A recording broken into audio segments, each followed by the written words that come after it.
Hello, I am now recording because I would like to go over some things that may concern a lot of new pet owners or pet owners that are already taking care of their pets but want to always improve the quality of life for their pets.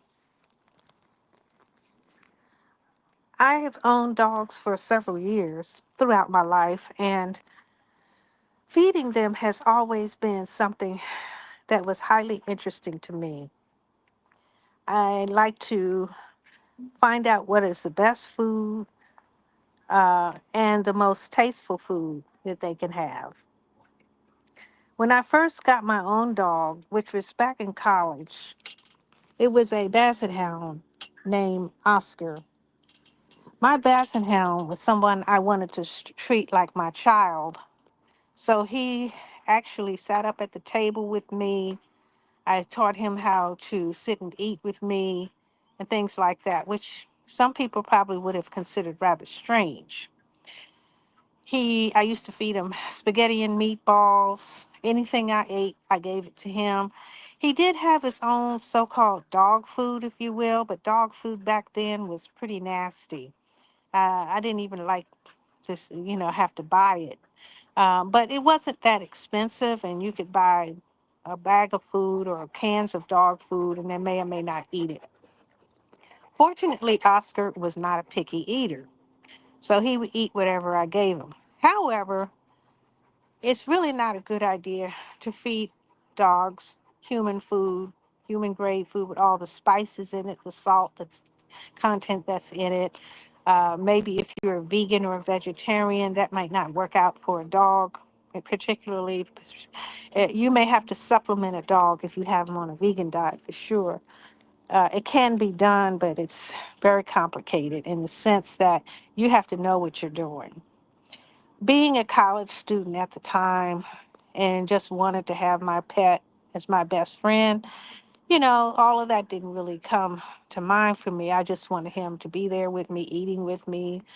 I would leave him to go to work and I'd bring him home, but he would howl the whole time I was gone, which was not a good thing because he was very lonesome and he didn't have anybody else to play with until I got home. So I had to rehome poor Oscar because my work hours were just too many for him to be a happy pet, or I wish you would say best friend. Fortunately, somebody picked him up. They come and got him, and I didn't have to leave him in the dog pound or anything. Some young man came and got him, and he had a family, and I said, "Oh yeah, that's perfect." So I pray that he's doing well, or has done well. I'm sure it's many years ago, so I hope he had a very good life. Now, the rest of the time I owned dogs, um, I didn't own any more dogs until I got married and had my children, which was later on, I would suppose, in my late 30s. And when the kids were born, I didn't have them at first, so I owned a couple of dogs that were rescues that were basically given to me by other family members who either had puppies or, they couldn't take care of it, so I got it. Also, my daughter even found some dog walking down the street who was homeless, and it was a puppy, so she brought him home. She has brought us two puppies to raise that same way. uh, it worked out okay for that. Now, the first two dogs we owned as a family, that was a big challenge, but I learned a lot about feeding dogs. And fortunately, these two dogs were very good about letting me feed them whatever they wanted, whatever I wanted to feed them. So I got into the raw food diets for dogs, meaning that you were supposed to feed them a certain amount of bone meat, a bone and raw meat. And if it was bones from a bird, it had to be a wing, um, a throat, a neck bone, or even feet. But if it were the legs, it shouldn't be the thigh or anything. It should be like the lower part of the leg, the wing. You can give them wings. And the lower part of the leg, which is not the big thigh part, but the lower part with the feet, you could give them that as raw. And that has the right amount of bone to marrow ratio for them to eat and be healthy and get everything they need. You also are supposed to give them 10% of gut meat or organ meat, if you will. That can be liver, spleen, kidneys, maybe stomach food, the animal's stomach, or let's see, what else can you give them? Probably uh, the scrotums, if you can give them that, of male animals. But I don't recommend the scrotums. They're kind of hard to find anyway. Um, but you can give them those, and they're a part of a diet that will balance all of the needs of the animal. Now, in a raw diet, the principle is when animals go hunting, what they do is they eat out the guts area, the belly part, which has any of the things that the animals eat. Usually, they will hunt vegetarian animals. So they will tear the gut open and eat out the stomach, which has um, which has all the grasses and herbs and things that these animals get, and that gives them the ability to digest something with those minerals and vitamins. The rest of it is the carcass that they eat is the ribs. They will eat the legs, the thigh meat. They're really not that interested in. It's too fatty for them, so they'll eat that. They won't eat that. They will eat. They may eat the head, but they usually don't because it's mostly bone and carcass. And they have a bone, and there's another ingredient in there that they don't really benefit from. Okay, but they can eat joints, uh, which is kind of hard to chew, but they can do that. And feet don't really have anything but nails and dead things on there that grow out. So that's not really beneficial to them. But raw diets are based on those principles. They're supposed to have 90% meat and bone, 10%, uh, 10% organ meat, and maybe 1 or 2% vegetables, which is quite interesting. The bone also has marrow in it, which contains uh, a lot of things that's nutritional to the animal.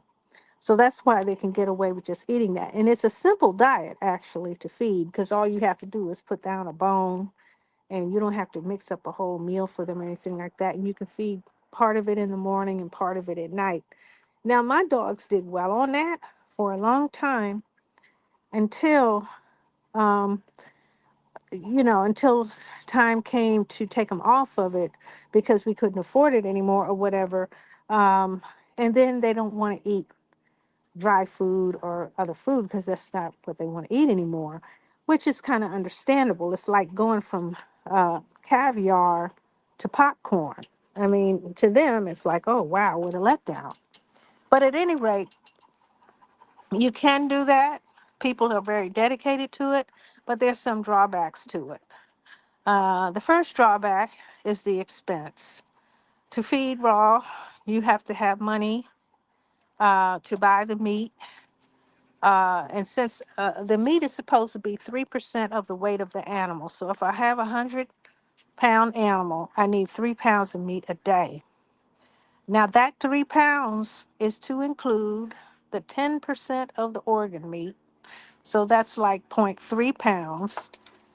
That's included in that. And then you have the vegetables. You don't have to really weigh those out because they're a minimal amount. And then, of course, you want the bone and the meat to be of a certain um, percentage. Like the meat has to be on the bone of a leg or a wing or a rib or a neck. Okay, anything that's on that area is considered the good meat. The problem with neck bones, though, is that you can choke your animal with them if they can't chew through that neck bone. So I don't recommend using necks. I've actually had a dog almost choke on one. Okay, now the next thing is that's number one is the expense. Number two, um, you have to have freezer space for all that meat. Okay, if you want your family to separate their food from the dog food, which is probably a good idea so they don't eat the wrong food, because they'll eat up the dog food, it's going to be difficult to run out and get some more because you got a certain uh, parts of the animal for the dog. Okay, so you want to have a separate freezer space and organize that meat. And you may need to organize it day to day. So you pre-weigh it and all that. So all you have to do is hand it out to them. That can be cumbersome if you have other things to do with your life, like run a family or anything. Or if you have people in your family who don't give a hoot about what you're feeding the dog, they're going to take the meat out or they're going to mix it up with something else or put something else in that freezer that doesn't belong to the dogs. And then they're mad because they don't have enough freezer space for the family food. So, and families can, you know, um, they have a lot of food you got to freeze and store. So the last thing they need is the animals to take higher priority over the freezing space. So if that's understood that you can have that space primarily for the animals, you're good. It's nice to have that separate space as well. The third issue is it clean? In other words, will you get bacteria all over the floor when they're eating it on the floor? You put it in the bowl, they're not going to leave it in the bowl. They got to take it out to chew it, and it can get juices and stuff all over the place. So, by all means, they should be fed that stuff outdoors where they can chew all their little nasty bones right out there so that all those juices and everything don't get all over your floor. Because if you have children in the house or you have anybody in there who's immune, uh, sensitive, their immunity is compromised, you can get somebody very sick just from the germs from the meat alone. If they happen to leave it open, most dogs will not leave their raw food left over. They'll eat it all. However, if they decide they don't want to finish and they just leave it on the floor, or one of my dogs like to hide and bury her food and then go back and get it. That's not the ideal diet, okay, to keep your dog on. If your dog is going to bury the raw bones under the sofa for her to go get it later. That is so obnoxious. I cannot do it. Okay. So the rule of thumb for raw diet is that's supposed to be fed outdoors or in an area you don't care where that food does not interfere with your daily life when it comes to cleanliness and sanitation. Okay, now there are other little minor things that may or may not prevail. You may not be giving them the right amounts. The food may not be fresh. It may, if they may have a digestive issue. Sometimes when they first start eating raw, they'll start throwing up. Then they'll eat it back up again because their enzymes in their body is not ready to eat the food. So the thing is, when the enzymes are still working in their body to get used to their food, they often have to barf it up and eat it back. Because that way helps them digest their food. Now, it's gross to us as humans. So be prepared for that when you start feeding them like that. What I did to keep that from happening is I started them off with a wing. See if they can eat that wing.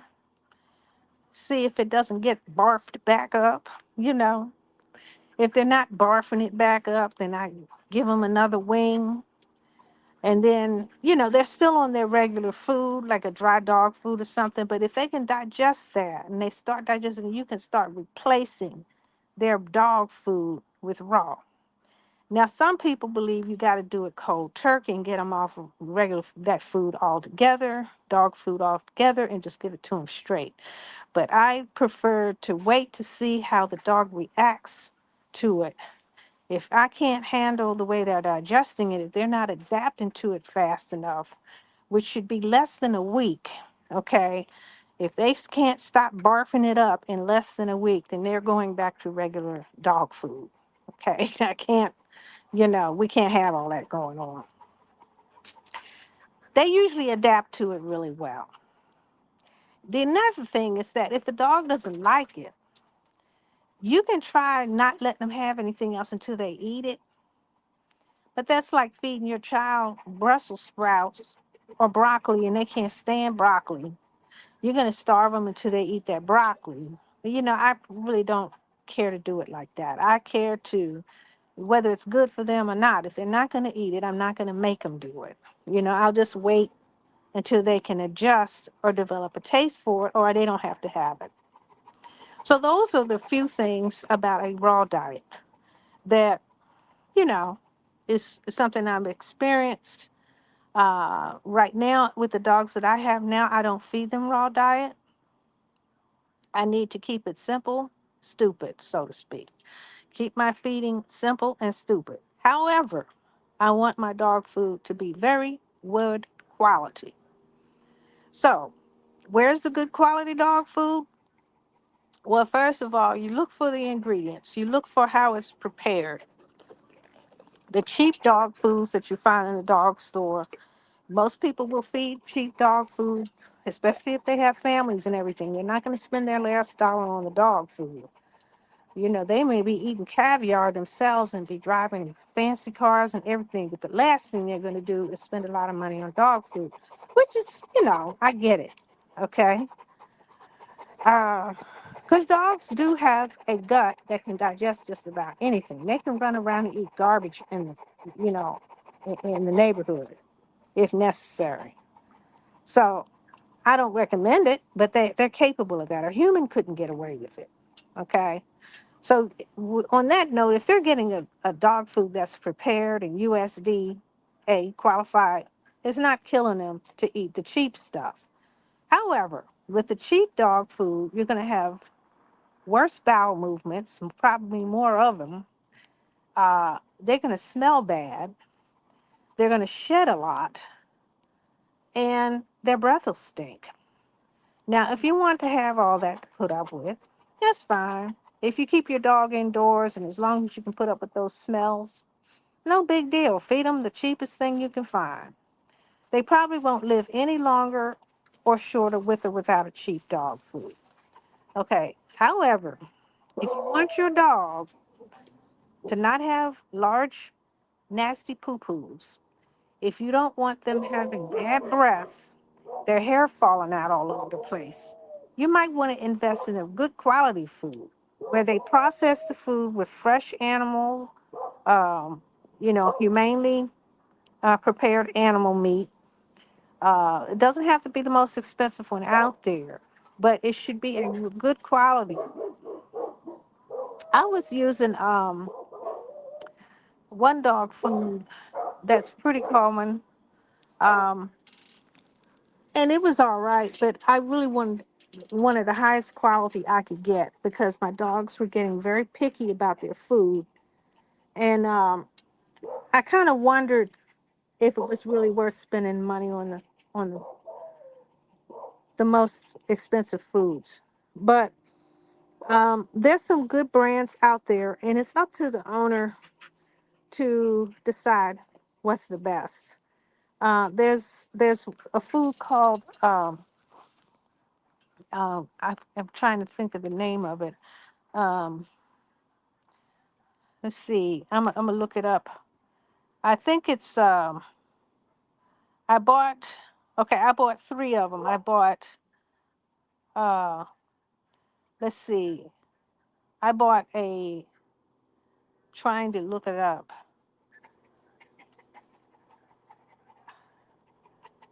For my dogs, Pedigree is the cheap stuff. I don't like Pedigree. Purina Pro Plan, I don't like that. Um, are kind of overpriced, overrated for my dogs. Ziwi, extremely expensive. It's freeze dried. My dogs wouldn't eat it. Okay.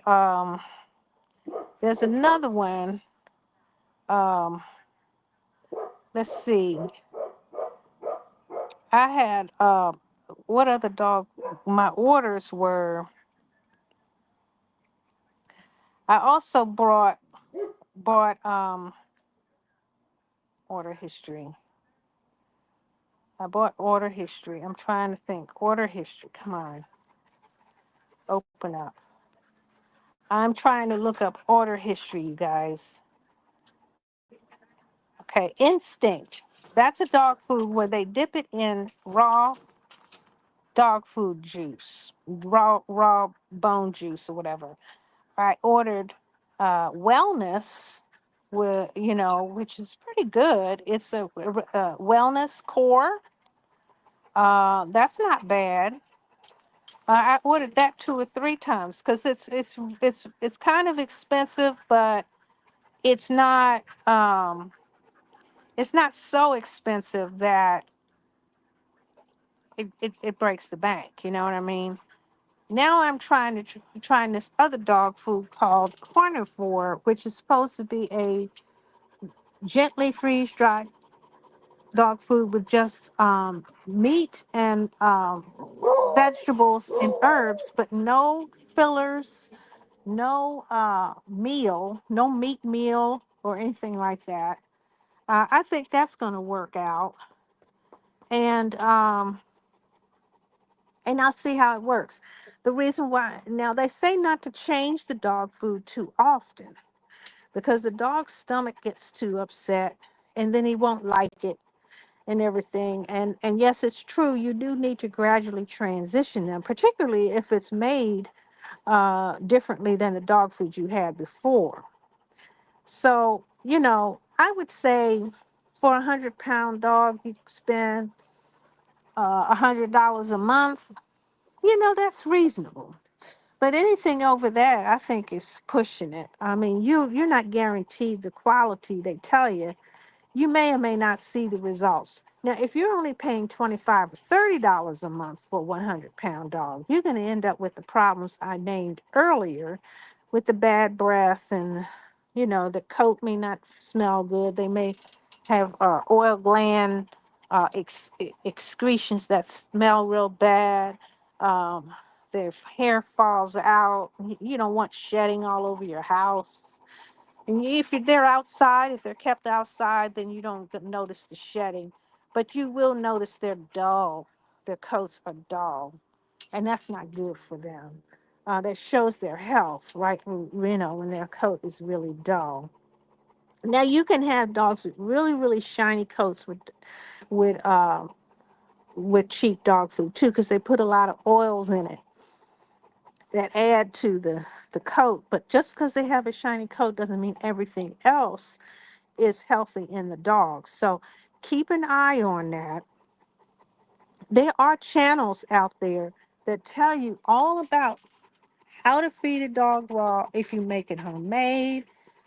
If you, they'll talk about all of the different brands that are out there now, what they're feeding their dogs, the type of dog you have, what brands or the hot brands. Uh, you know, I've tried several uh, of them, and I'm gonna say I can't tell, you know, the difference in the more expensive brands from one to the other, but the cheap ones I can definitely see um, a quality issue with them. So, and I have had cheap dog foods that like Pedigree is a nasty cheap dog food, but for some reason it worked very well for both of my dogs for a little bit when we were kind of not financially able to spend extra like that on dogs. It kept them going for a while, but I would think in long term you may have to reconsider looking into the quality of the food. Um, so, that's one of my passions. And what's interesting is when I was in the raw food feeding thing. There were groups of people who were doing it. It was before it became commercially available. And there was a lot of competition between the various people who fed raw. And unfortunately, they were very cutthroat. So I didn't make it with them too much. It's unfortunate because nobody should be fighting over how to feed an animal. They should just accept each other's suggestions and choices and so forth. And I noticed that with humans as well, is when they're vegan versus carnivore versus raw vegan versus vegetarian. Come on now, people. We're all going to eat how we're going to eat. Leave everybody alone. Okay? Just stop. Okay, with the nonsense. But I overlook all that and I try to do what's right for me.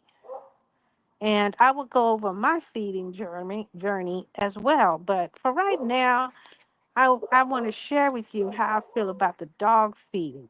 Now, cats is totally different. Do not feed cats vegetarian diets. I don't care what anybody says. Do not do it because they need taurine in their diet and they can only get it from animal meat. They are also the carnivores. They are not omnivores. They are carnivores. They need meat. That's the way God made them. So please feed them properly. Just give them their little tuna fish, their little smelly cat food, and be done with it, okay? Don't try to mess with them when it comes to feeding a vegetarian. You're going to mess them up real bad, okay? So now I know a lot of people get mad at me for saying that, but it's the truth. It's the truth. You can try to scientifically engineer a taurine so that they can accept vegetarian or vegan food if you're that insistent on it. But personally, I think they ought to eat as natural as they're supposed to eat for the animal that they are. If not, own an animal that can eat just vegetarian stuff. Get a gorilla. They're vegetarian. You know what I mean? I'm just saying. I don't recommend owning primates as pets. No, no, no. Don't do it. But it's such an exaggeration the way people are doing this thing with the diet. I mean, they're imposing their personal values on everyone else, and it's not fair because everyone has their own personal values and their actual needs. The actual needs is not worth your personal values, folks. It isn't. Nature didn't make it like that, and there's reasons for it. So let those carnivores eat their meat, you know. Um, but at any rate, I'm going to end this, and I hope that this helps. Um, there are some very good dog foods out there. I suggest you do your research and enjoy your animals. Spend time enjoying your animals, not fretting over everything. Just enjoy them, and if they enjoy their food, more power to you. The only thing I recommend not to do, that I strongly recommend not to do, is don't feed them people food. Don't feed them your table scraps. Don't feed them potato salad and fried chicken. Just don't do it. Don't give them the barbecue. All right? You're going to hurt your animals doing that. And you're going to clean up the mess later. I promise you. Okay, folks. I've enjoyed speaking with you. Have a wonderful day. And thank you for listening.